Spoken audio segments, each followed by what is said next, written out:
Welcome, everybody, back to the Bleav in the Jets podcast. I'm your host, Andrew Golden of JetsXFactor.com. And of course, I got former Jet running back LaMont Jordan here with me. We got a big game to break down. The New York Jets, unfortunately, were not able to overcome the Minnesota Vikings on the road, 27-22 in a hard-fought contest. There was a lot of positives from this game, LaMont. There was also a lot of negatives. Before we get started right into it, as always, we got to thank our friends over at betonline.ag for sponsoring the show. Basketball season is getting back started. I know we're all excited for that. College basketball season hitting as well. We got the World Cup, every type of sport, the NFL, you could name it. There's a bunch of sports going on this time of year, and betonline.ag is the place to go for all your betting needs for any of them. Make sure you guys, if you're signing up for the first time, use the promo code Bleav, BLEAV. You'll get a 50% welcome bonus on your first sign up. Bet online, where the game starts. As always, LaMont, I think we got to start with this game with the offense. That's been the story for the last couple of weeks. We've had Mike White with his second start now. We have an offense that for the second week in a row broke their record for most total yards in a game this season,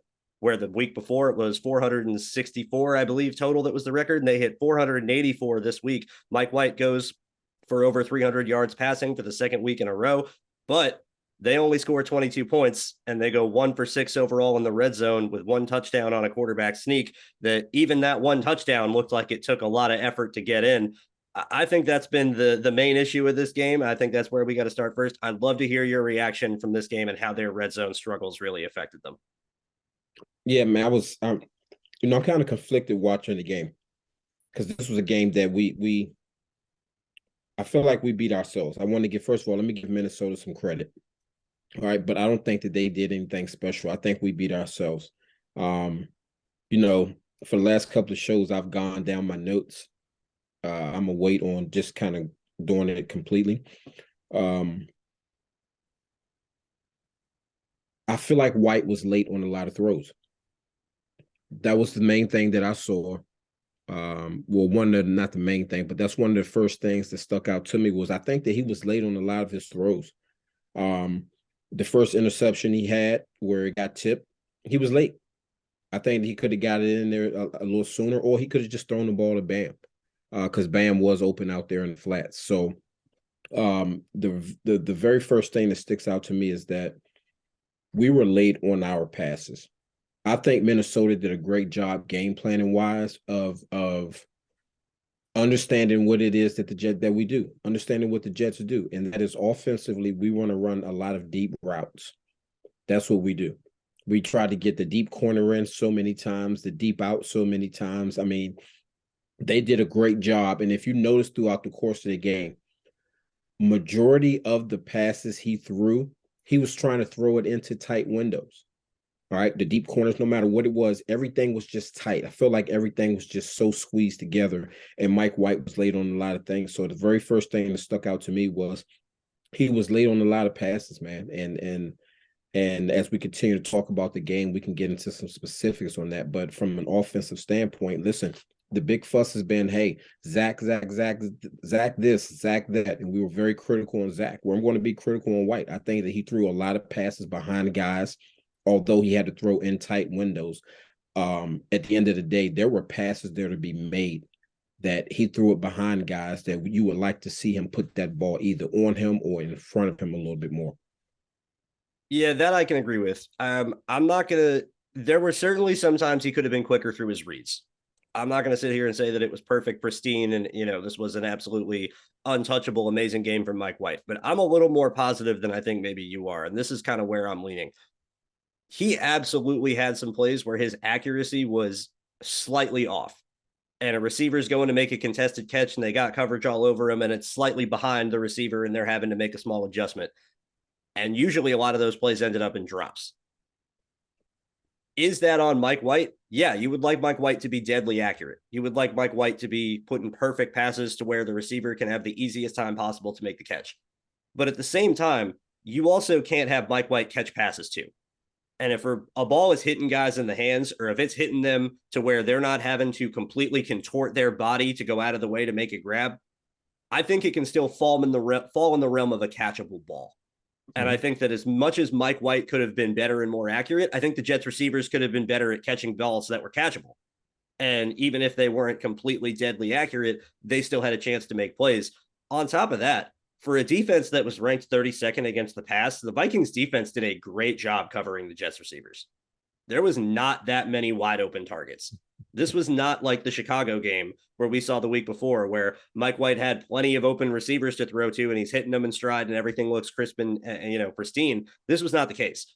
Minnesota's coverage team did a very, very good job for most of the day. Their defense overall did a really good job for most of the day, despite the Jets being able to put up yards. And I think with a defense that's playing better than they were getting credit for, with receivers that were dropping passes that they maybe should have caught, the one thing with Mike White, and maybe this is just in comparison to Zach Wilson that's making this, I said this on my other show last night, but maybe it's the difference of going from Zach that was so bad to a competent quarterback in Mike White, regardless of how competent he is, that you're overvaluing how good he actually is. But the thing for me, he has an early, rougher start, has an interception on the first drive that was a tip ball. You could argue, I think he was a little late to the read. I also think the DB from Minnesota was getting there a little early. And we saw a couple of times in this game where, not going to play the ref shenanigan. This will be the one and only time I mention it, but it certainly seemed like the Vikings DBs were being able to be a little grabbier, and it seems like the Jets DBs weren't quite able to get away with the same thing. Regardless, ball's tipped up in the air and intercepted. Vikings jump out to an early lead, and Mike White never wavers. He finds a way to lead the team back. He keeps the offense on schedule. He doesn't compound mistakes and start immediately pressing and playing hero ball and feel like at a point where in the game the Jets are down 20-3, that they're going to need to come back immediately and go as hard as they can to get back in the game. He stays calm. He stays comfortable. He works his way down the field. They keep piling on field goals and they keep inching their way back and back closer and closer into the game, to the point where they had 2 opportunities in the red zone with less than 2 minutes left, down by 5, to score a touchdown and take the lead and possibly win. Mm-hmm. And there's absolutely something to that compared to what we saw from Zach Wilson, which it was the second there was one mistake, it was like the floor fell out from under him. That's when the panic set in, and there was never an ability to rebound and grow after you had some rough starts early. The confidence and the composure by Mike White to stay calm, stay in the game, not let the game get too big for him, and will his team back slowly but surely, I think had a really big factor. On top of that, the dude was fitting some balls into some very tight windows, like you mentioned. And there were a handful of throws that he had where he wasn't late on them, and it was just good coverage. And he's able to fit the ball in the perfect spot where it's not slightly off countered or not slightly in a way that's still catchable, but maybe not perfect. And we saw some big plays happen as a result of that. None more so than the ball to Garrett Wilson that went for 60-something yards. If Garrett doesn't step out after breaking 2 tackles, that he scores and, the Jets might win. That was a dart by Mike White. Fitting the ball over the linebacker. He's got space from the safeties in between, and he hits Garrett dead between the numbers in the chest where he's able to catch it, bounce off a tackle, and run. He had another throw to Garrett Wilson on the second to last drive where the Jets are driving down, clock is ticking, they're trying to get in to get a touchdown. This is before they got stopped on 4th and 1 on the goal line. He has a ball, I believe it was on 3rd down, that's another one of those deep out routes like you're talking about, and he throws the ball to Garrett Wilson, who's able to toe tap down the left sideline, and it might have been the best throw I've seen a Jets quarterback make all season. It was a dart. 20, 25 yards away. Garrett's standing on the sideline. He's got a DB draped over him with slight inside leverage, and White has to put the ball outside far enough to where the DB can't make a play on it, and not so far outside that Garrett's going to fall out of bounds and not be able to keep his toe in. And he throws it perfectly. You couldn't have asked for a better ball. It beats the coverage. It's in the perfect spot. Garrett's able to make the play, and the Jets get a 1st and goal as a result. There was a lot of positive from Mike White from this game. Is there improvement to be had? Yes, absolutely. And if we're going to be critical on Zach, we got to be critical on Mike White too.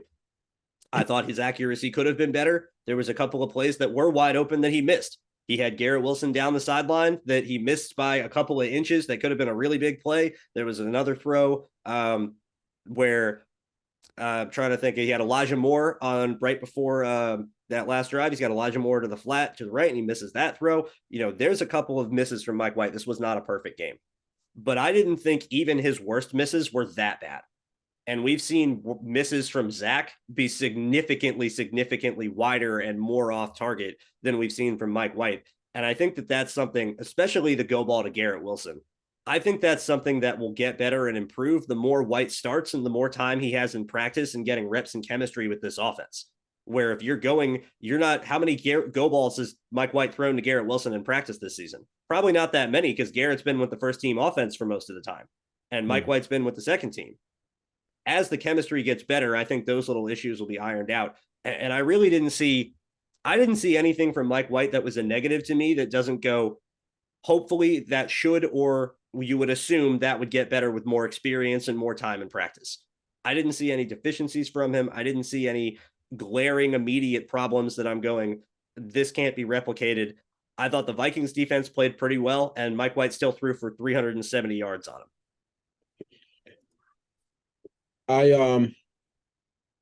As far as Mike White having a bad start and still being able to maintain his composure and finish the game, yes, those are all things that are great. And I think those are things that we saw from Mike White, I want to say last year. Like, he's a gamer. Like, I'll give it to Mike White. I think that he's a gamer. With that said, we're in a position where we're trying to fight for a playoff spot. And this was a game where offensively, first of all, I'm happy to see that, good Lord, I mean, we're getting yards out there. I mean, we're getting yards. Our defense isn't dealing with a whole lot of 3 and outs. It's not a situation like that. With that said, we need our quarterback in these situations. He's got to make those throws. And I agree with you. These are catchable balls. The hardest pass to catch, in my opinion, and this is just going out there doing it, is when you're running a slant or a dig route and you're running one-way full speed and you have to turn around and catch the ball's behind you. That is one of the hardest passes. That is definitely one of the hardest passes to catch. And you're also doing it where you're always having tight coverage. This is where, for me, it comes back to LaFleur. Our routes are just too deep. We don't have an offensive line. And let me say this. I saw where there were many times where we had guys open. Okay, I think that there were many times that we had guys open. Some of the spacing was off, but there was just too many times we just ran too many deep routes. There were just too many deep routes out there. And we never moved nowhere in anything that we did we move the corners? Did we move the safeties? Did we move the linebackers? We didn't force them to check the flats, which is why the deep corner was never there, because we never really threatened them underneath. I think that we could have did a better job of hitting some check downs, pass protection. As an offensive coordinator, you could draw up all these pretty passes, and if you watch, we can say, hey, if the offensive line protected better, that the play would have been good. But the reality of our situation is that our offensive line has not been doing a good job all year long. Early on, we had a missed protection. That was a sack. I'm sitting there looking at Bam like, yo, what are you doing?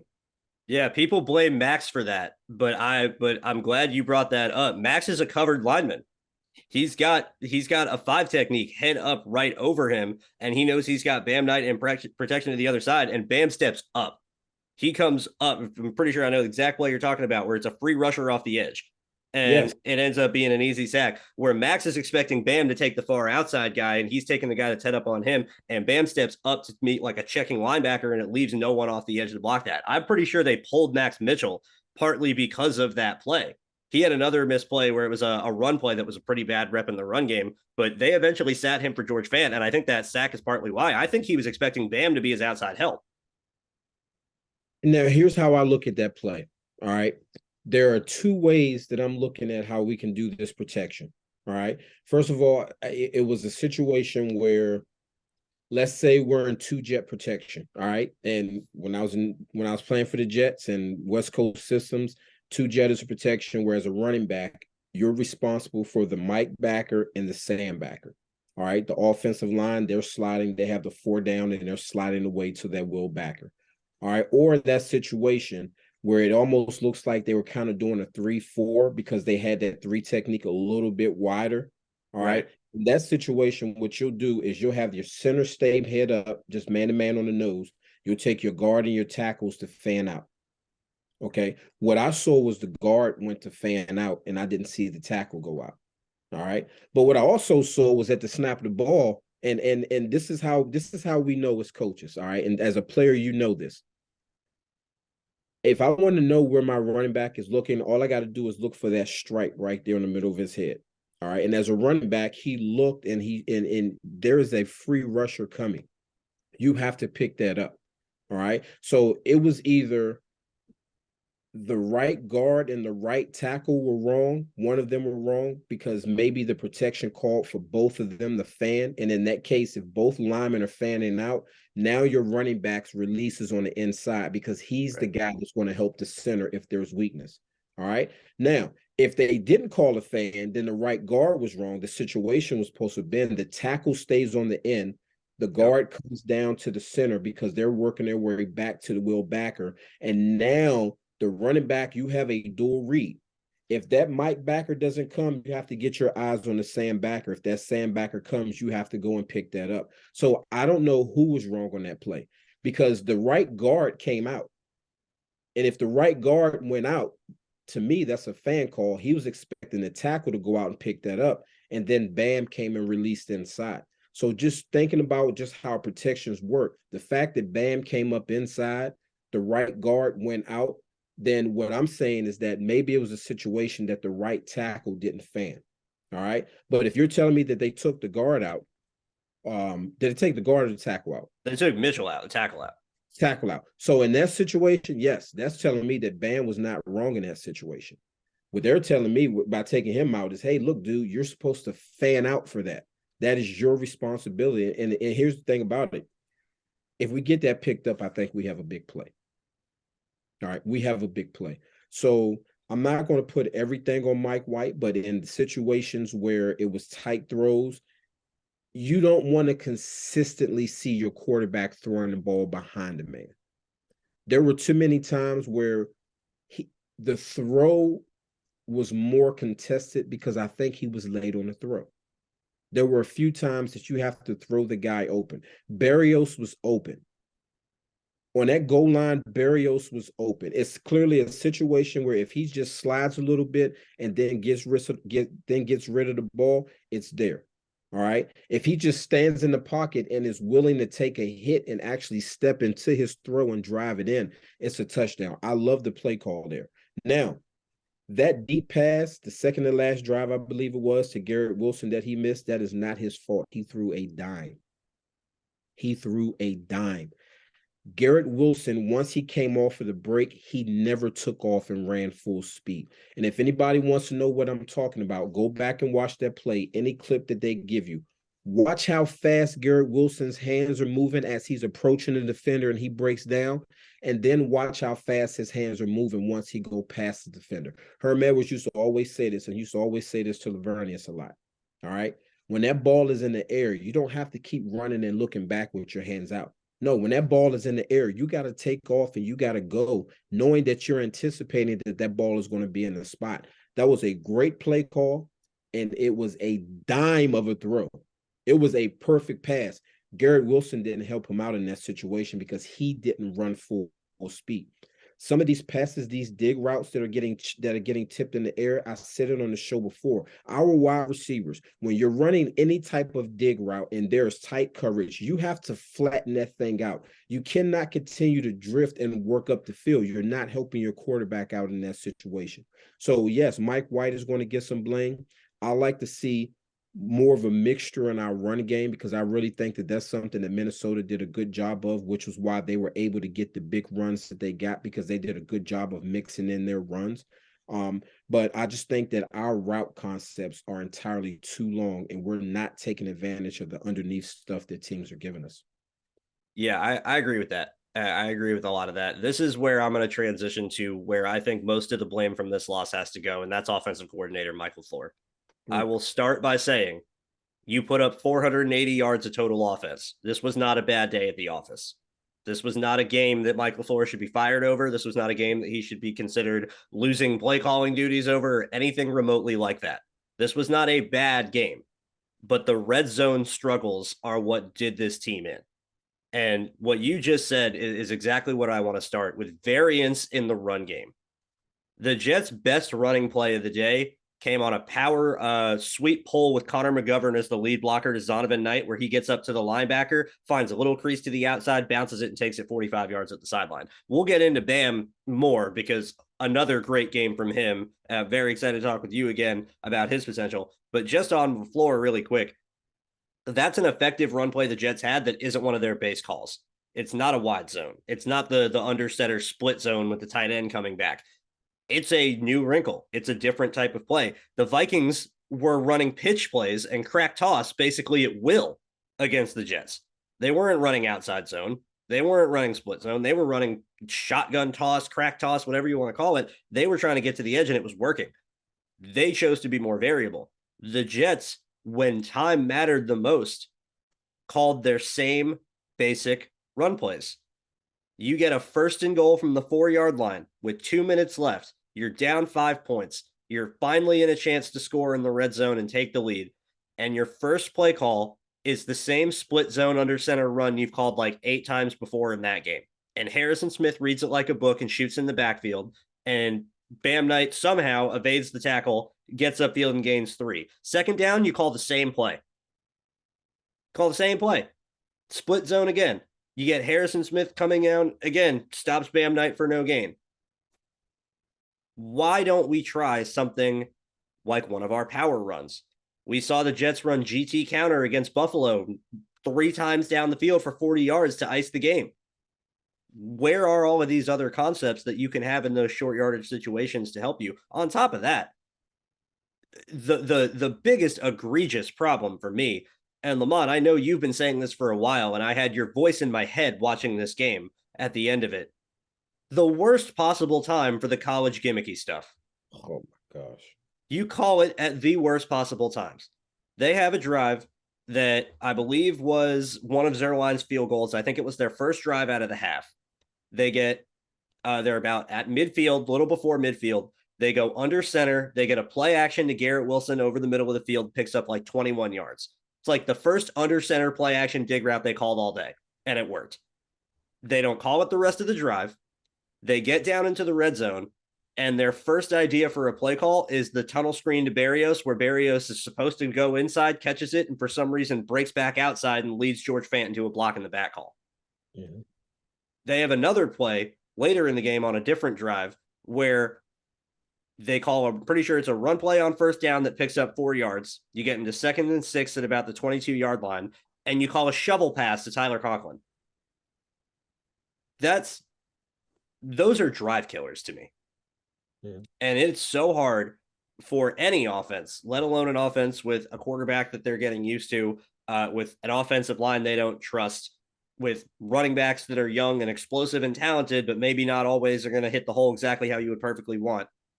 It is so tough to make drives harder for yourself and make converting 3rd downs that much more difficult. The Vikings were getting into 3rd and short at will early in the game. The Vikings were getting 3rd and 2, 3rd and 3, 3rd and 4. It never seemed like they had anything further than that. And they were able to pick up 3rd down after 3rd down and go down the field, no problem. The Jets got into the red zone, and it was like anything they tried to do on 1st down didn't work. And they were never any better than 2nd and 6 at best. And they just couldn't get anywhere from there.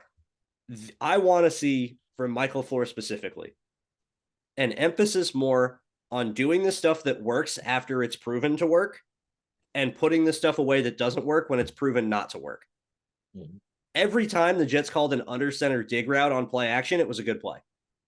And it was exactly what I said the week before, LaMont. The Vikings linebackers fall for anything. Mm-hmm. That if you can get somewhat of a run game like the Jets were able to do, they're going to come downhill every time. And you're going to be able to fit the ball in over their head. And that's what we saw. When you're at the 25-yard line, why can't you call a variation of that same play? Where if you're going to have a dig route to Garrett Wilson and you're expecting a run play, the field's a little more condensed. The safeties might be coming up. If that's the case, hopefully you have some other route combination that's working off of it to where you just don't have 3 levels in the middle of the field. Maybe you can have an out route to the backside. Maybe you can have a drag coming across the other way. You can have a tight end running a seam route. If you got too deep, maybe you have someone go straight up the middle. You have Garrett convert the dig to an in and up. There's other ways that you can generate yards. And I just felt like in this game in particular, it was the worst possible plays at the worst possible times, where you're generating a lot of yards. You've had some good designs. You're getting into the red zone, and then you call the most back-breaking thing at the worst possible time. It's going to set your drive back, and it just led to Zerline kicking a bunch of field goals The Jets, all they need to do is score one more touchdown and they win this game. They score one touchdown on their 5 other red zone opportunities and they win the game. And it's a hard pill to swallow. No, it is, because this is a game that we left a victory out there. We really did. Yeah, you said it themselves. They lost this game. The Jets lost this game themselves. The Vikings didn't beat them. The Jets lost this game. Yeah, and let's go to some things that we always go to on the show. Third down, we were 3 for 16. Bingo. Turnovers. We had 2 turnovers. They had none. All right. They were 9 for 18 on third down. All right. And then you look at the red zone you talked about. You start the show with it. We were 1 for 6 in the red zone. That's not going to cut it. You're not going to be good in the red zone if everything you do is finesse. We're not the Kansas City Chiefs. We don't have Mahomes. We don't have a Kelsey. We don't have an Andy Reid. All right. So we're not going to win games being finesse. There's nothing that we do. And I talked about this all of last year. We have no physical presence on the offense at all. There's not one player that you point to and say, okay, this person is our enforcer on the offensive side of the ball. Our tight ends are soft. All right. It's too many. They have to get better. It's too many times where they're doing a play where we're running inside zone and they're sending the tight end across the formation to go get the defensive end, and they're cutting the defensive end. Sometimes you got to come across and you got to knock some snot in that defensive end. They're coming across too slow too. Yes. That's the other problem, is they need to get to that unblocked defender as fast as possible, because the cut back lane is supposed to go behind their block. You have the offensive line, for if people watching on video can see my hands, you have the offensive line pushing up and to one side, and you have a tight end coming behind it. It's going to create this crease in between where the tight end is sifting and in between where the line is shifting behind where that backside defensive end is unblocked. That's why it's called a split zone, because you're trying to split create a hole split between the line and the tight end coming across. If that tight end takes too long to come and sift behind in the backfield, it closes down the lane. The unblocked defensive end can get closer and closer and closer. And now the space between where the offensive line is sifting and where the tight end is coming from is condensed. There's no lane to go through. That's been a huge problem for me. On top of that, and not to, I want to let you continue with this, because you, as the running back, can definitely give your knowledge a lot more than I can. But I don't feel like Michael LaFleur has any trust in his offensive linemen to win the line of scrimmage either. And I don't know if they've done a good job of winning the line of scrimmage on most plays. I think they've struggled a lot of letting guys penetrate into the backfield and not getting any push off the snap. Where I remember seeing some plays for the Vikings where Dalvin Cook's taking an inside run and he's not getting touched until he's 4 yards down the field. And I don't think we see much of that from the Jets. And I understand from LaFleur's aspect, you're worried about your offensive line, and that maybe is giving you some hesitancy as a play caller. But that's when you got to find some other plays that can help take advantage of the guys that you're struggling with, that can help make their jobs a little bit easier. And yeah, I really didn't like that split zone call. I feel like that's a call the Jets have run 100,000 times a game all season, even going back to last year. And it's way too predictable and something that doesn't work as well as it should anyway. So I hated that call personally. I don't mind a call. The execution of it is not good. They haven't executed it all year. Well, a large part of it is because of tight ends. And that's the point that I was hitting on, is that when you're coming across and you cut a guy, when you cut a guy and he falls over top of you, he's falling into the hole. And that's what the point I was getting to, where you got to come across and you got to hit that guy. You can't just come and cut him every time. You have to be able, you have to hit him, because here's what happens. The counter of that play is to send the tight end back to like he's blocking and then slip him out to the flats. But if you never come across and hit him, then what you're allowing him to do is set into the mentality that I can't come downhill full speed because this guy's going to take my legs out, which means when you decide to run that play where the tight end is coming across and blocking the end and slide out to the flats, you're going to have a harder time getting out, because you have a guy whose antenna is already up thinking that I'm going to get cut. I gotta be more disciplined. That play works when the defensive end is coming down hard. You get the defensive end coming down hard when they know that somebody's coming across the line of scrimmage that's actually going to hit them, because now they have to brace. They want to close the hole a lot faster. The other thing is that everything that we do, our running back is lined up right behind the guard. All right. that play works better as far as I'm concerned. And I know we do this read option crap, and I get it that this college and all of this crap, whatever the case may be. Mike Locksley told me in college that offensive football is a game of timing and spacing. If you move that back from behind the guard and move him out behind the tackle, it forces that backer to move out even wider, which makes things significantly easier on your offensive lineman. So what's happening is, because the guard is so tight, all right, and we're constantly calling it where it looks like we're coming for the A gap majority of the time. That is a great play to call with the back lined up. Aim for the outside zone. But the timing and the spacing is off a little bit on that play simply because of where the back is lined up. Our tight ends are too soft. All right. You're not going to develop confidence in your offensive line, and you don't instill a mindset of physical play when everything you do is finesse. So get some counters in, get some powers in. I don't want to listen. If we're not going to have a fullback on the team, you have to have a tight end on the team that just loves blocking, who wants to line up at the fullback spot. Hey, I don't care if I get the ball, coach. I just want to hit somebody. Show me who I need to hit. Show me who I need to send to a concussion protocol. We don't have that guy. So the only thing that we can rely on is his play calling, his scheming, because we don't have a physical presence. You can develop a physical presence with your play calling if you call physical style plays. All right. I think it's just a little too late in the season, because these guys at the tight end spot, to me, they're showing me who they are. They want to get out, they want to catch routes. But when it comes to what we need you to do in the trenches, we don't have those types of guys. All right. So for LaFleur, we don't have an offensive line that's going to allow us to consistently wait for these long routes to develop. So take advantage of a hitch route.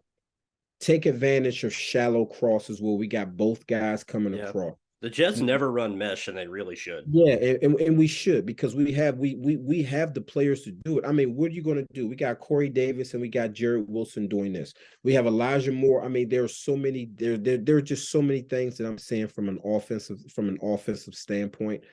How we scheme up things that I think can make things significantly easier on the offensive line. And the other thing that I'm going to get back to Mike White on, he stares down the wide receivers too much. There is absolutely no manipulation of the defense. And when you have a defense, and this is where I'm coming back to LaFleur and I'm coming back to White. If you have a defense that's playing quarters and your route concepts is running into quarters, then your quarterback needs to manipulate the safety somehow. He had a pass to Garrett Wilson where Garrett Wilson is open, but guess what? He never moved the safety. He got the ball, he stared it down, he never manipulated the safety. So this is where the quarterback and the OC go hand in hand. We need Mike White to manipulate the defense some. And here's what I'm going to say about our red zone. All right, I'm going to say this about our red zone. We got one more game.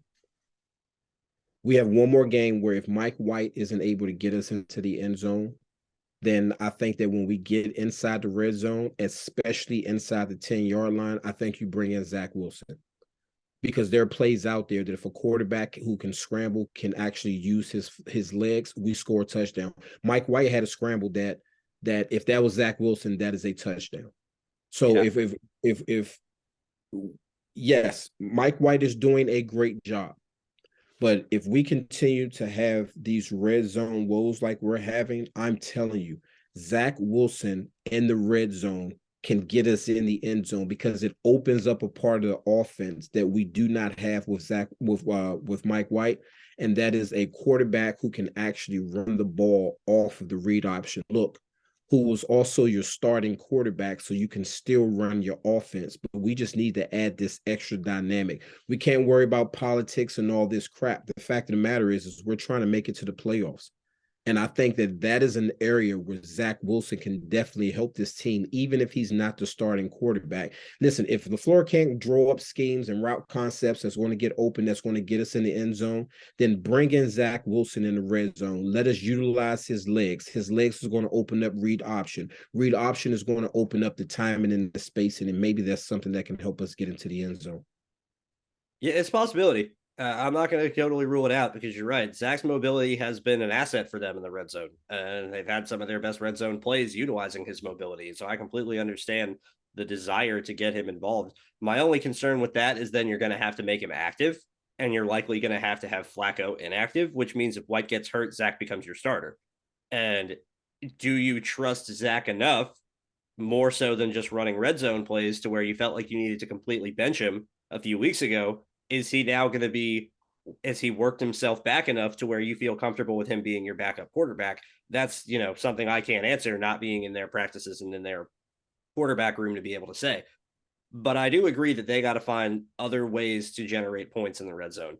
And the point you mentioned about Mike White scrambling is 100,000% true. This is my biggest negative with Mike White. And it's something I mentioned on my other show last night as well.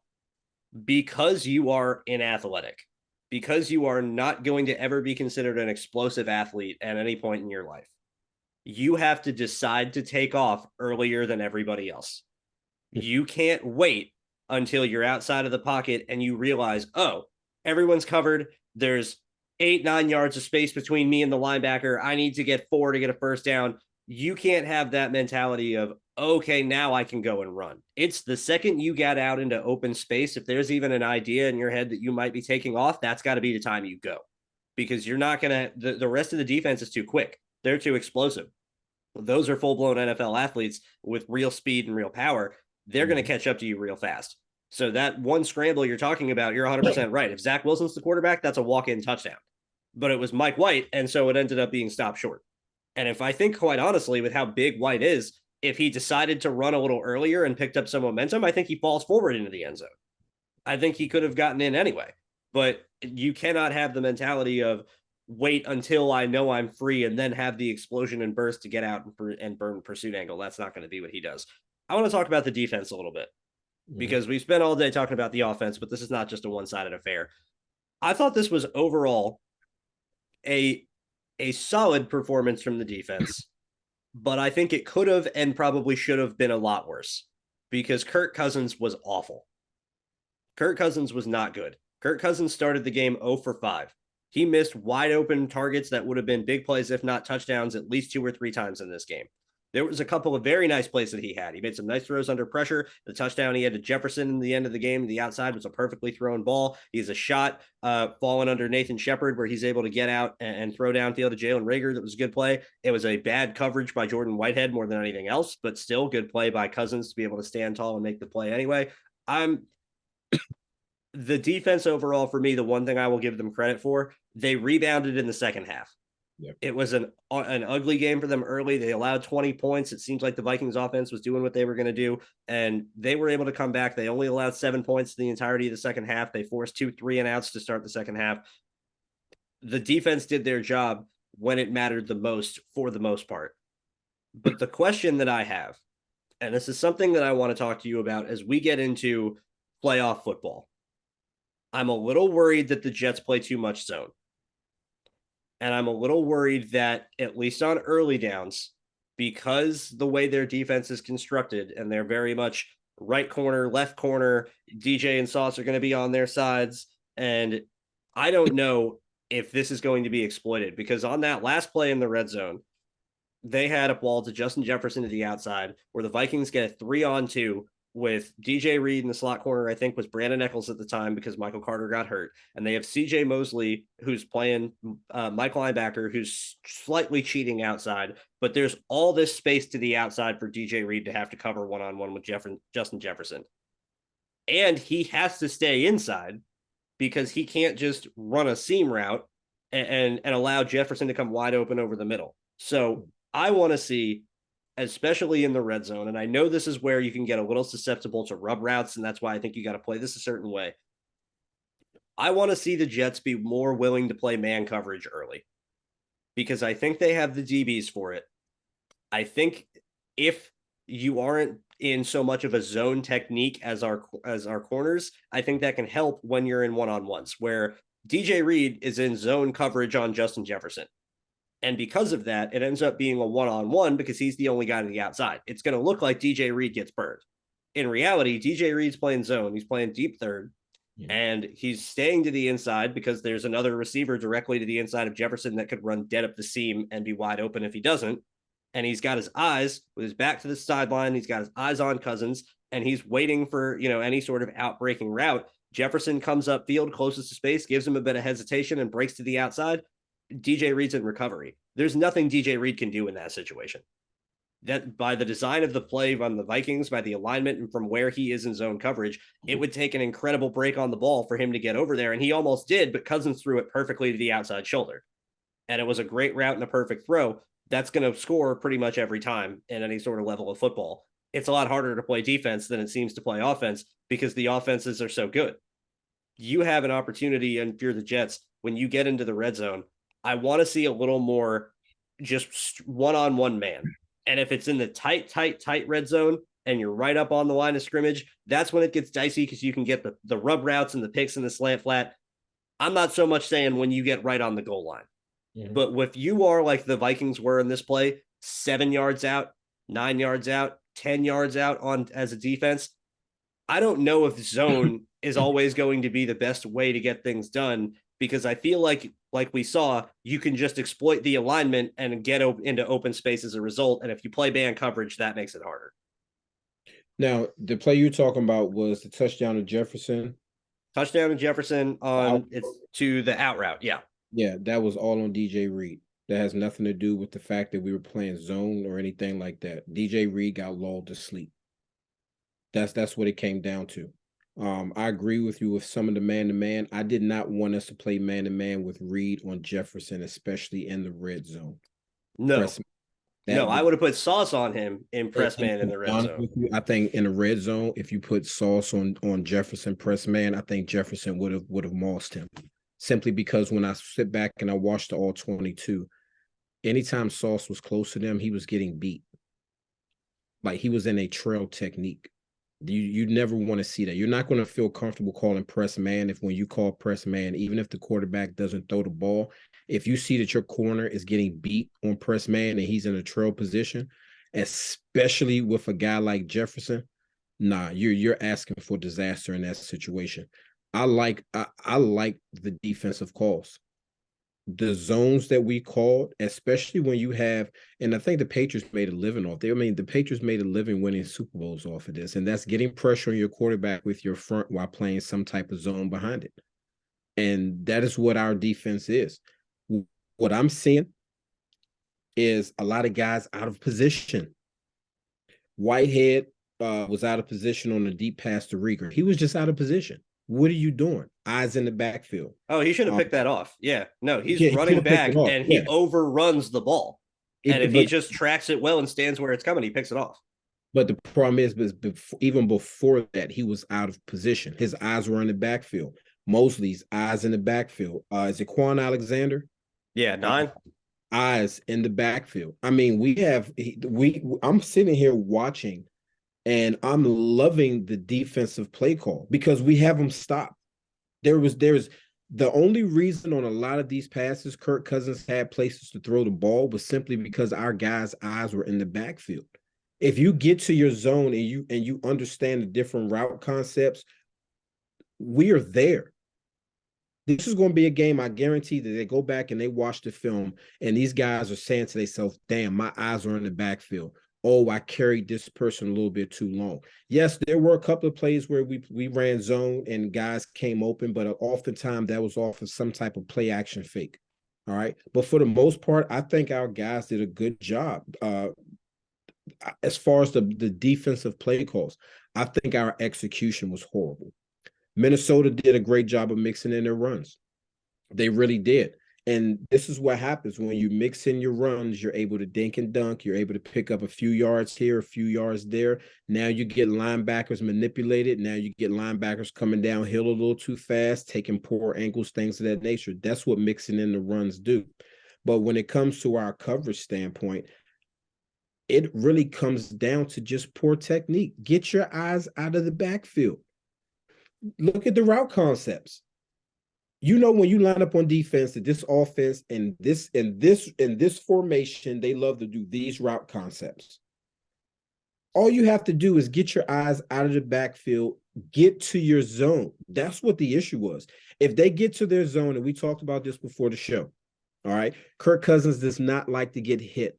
All you have to do is get some type of pressure on him, and you will rattle him throughout the course of the game. That's why he was missing a lot of passes, because that has been Kirk Cousins, even when he was here in Washington as a rookie. If you hit him, you get pressure on him, he's going to miss throws. He's going to throw it too quick, or he's just going to flat out miss it. So I think from an early on standpoint, I think our D-line did a good job of trying to rattle him. It's just on the back end, their eyes were horrible. Just drop to your zone. If you go back and you watch the all 22, if you go back and you watch these guys drop to their zones, you're going to see that Kirk Cousins is going to have to hold on to the ball a little bit longer, and our defensive line would have been there to get him. So I'm with you with trying some of the man. I don't agree with that this week, just simply because I just think that we had playing man with any of our corners on Jefferson, especially from the 30-yard line on in. I think that you were inviting disaster. But from a defensive standpoint, I got to take my hat off to the defensive coaches. I really think that they called a good game. I just think that we have to do a better job of executing when our guys are dropping into their zones. Yeah, I can agree with that. I think there was definitely some issues for the Jets, especially like you mentioned off play action, where there was just guys wide open off play action because all the guys were in the backfield. And that made it that much harder to play defense. But you got to give credit to them for rallying in the second half, where you give up 20 points in the first half and you give up 7 points in the second, and you pretty much only gave up one drive the whole entirety of the second half that ended in a touchdown. That's a good rebound. That's a good response. I'm pretty happy with the defense overall. And as much as I think personally that I'm not going to sit here and go complete argument with you, I think DJ Reed got lulled to sleep a little bit for sure. And I think Jefferson ran a really good route and slow played it at the top of his stem to be able to make DJ hesitate, and that gave him a good break.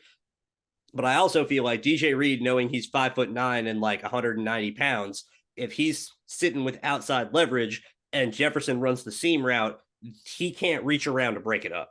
Jefferson's going to body him up. Jefferson's going to be able to box him out and be able to just get to the inside. So I feel like that also kept him a little more to the inside than he maybe would have wanted, instead of getting lulled to sleep like he was, getting flat-footed and then having to recover back to the outside. That's neither here nor there. We can move past that from there. One of the last things I want to say before we get out of here, because there's no one on this team, I think, from this past game that deserves more credit for their performance than Greg Zuerlein. Greg Zuerlein goes 5 for 5, breaks a Jets franchise record in field goal distance with a 60-yarder, and is quite literally their only offense the whole day. And he was perfect. Didn't miss a single kick, hit from 60+ yards. What more could you possibly want? We had mentioned it the week before, where it's raining and storming and it's the end of the game and there's, sleet and wind and rain everywhere. And Greg Zuerlein hits a 57-yarder to go into halftime by about 10 yards. He comes out this next week and hits a 60-yarder. The Jets might have one of the best kickers in the league this year. Mm-hmm. I don't think it's hyperbole to say that. I don't think it's out of the question to say that. And I want to end this show by giving credit to someone that we don't necessarily give a lot of credit to by name, but I think we really should.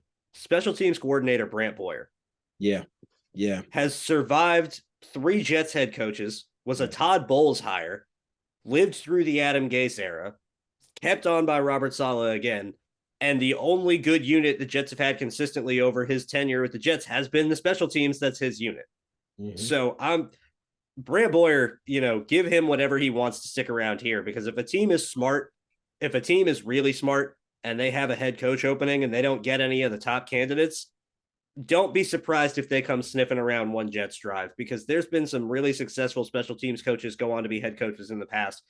Look at John Harbaugh. That's the gold standard. And the one thing about special teams coaches that I think bodes them really well for that environment in the future, they work with everybody. Yeah. They work with offensive players. They work with defensive players. They work with defensive linemen. They work with receivers. They work with corners. They work with the whole team. And they know how to talk to all the different parts of the team and communicate with all the different groups. And they know how defensive linemen talk to each other and how corners talk to each other and how running backs talk to each other. And they have that communication aspect down, and they have their fingerprints on the entire roster. Brant Boyer has done an absolutely incredible job, and he does not get mentioned enough for it. No, I agree with you. And on this show every week, we're always we're always giving shout outs to some member on his special teams, whether it's man or whether it's Zerline, whether it's Barrios getting a good return. And anytime you get good returns, it's because you had good blocking. And so I'm with you on that. We definitely have to give a shout out to our special teams. This for me, just bringing this thing home. I think what we saw out there was the youth of our team. I think that's what we saw out there was just the youth of our team came back to hurt us. All right. I'm still really excited about the season. I mean, I'm still really excited about the season. Nobody thought that at this point in the season that the Jets would actually be fighting for a playoff spot. All right. And I think here's the reality is we control our own destiny. We control our own destiny. And so the one thing that I've seen consistently, and for me, it goes back to the New England Patriots game. If I'm not mistaken, every game that we played the Patriots, the very next game we came back and won, and we looked significantly better. All right. To me, the Patriots force you to look at yourself and look at the specifics of the details. All right. When you go back and you watch this film from both an offensive and defensive standpoint, especially a defensive standpoint, we're going to go back to the basics. It's going to force us to look at ourselves because I really think that we beat ourselves in this game. Linebackers, secondary people not dropping to their zones, giving up big plays. We can't afford to have that happen. Can't have the quarterback consistently throwing the ball behind guys. We need our wide receivers to stay flat. We can't have these mix-ups in pass protection. All of these things were things that either gave up big plays or kept us from getting big plays. So I really think that when it comes down to us losing this game, we lost this game in the details, the specific details of what you do as a player at your position. That's where I think we lost this game, and that's what I'm talking about with regards to our youth. With that said, all right, we got 2 games where we lose to the Patriots because of details, all right? Came back after both of those games, boom, lit it up. This is a game that we just lost the game to details. So I'm really excited because if there's one thing I'm going to do is I'm going to give Robert Saleh the credit here because if it's one thing that he's shown is that as a head coach, his teams have been consistent from the time that he's gotten in as a head coach. There are certain things that you can look at this team and you can say that this team is going to do this. This defense is going to show up. This special teams is going to show up. In games that they've lost because we lose sight of the details, they have always come back, gotten those details together, and then came out and put together a dominant performance. So I'm really excited, for this upcoming week to see how this team rebounds from this loss because we got a big one coming up. Yeah, absolutely. Absolutely. For all the listeners, make sure you guys tune in later in the week for our official breakdown and preview of the Buffalo Bills game coming out on Friday morning. Make sure you're tuning in for that. But for this game in particular to end out here, there's no such thing as moral victories in the NFL. Mm-hmm. You care about the wins regardless of how it comes, and a loss is a loss regardless of how that comes too. But there are things you can build from, and there are things that can be positively taken away and that you can grow from in the future. And I think this is absolutely one of those games for the Jets.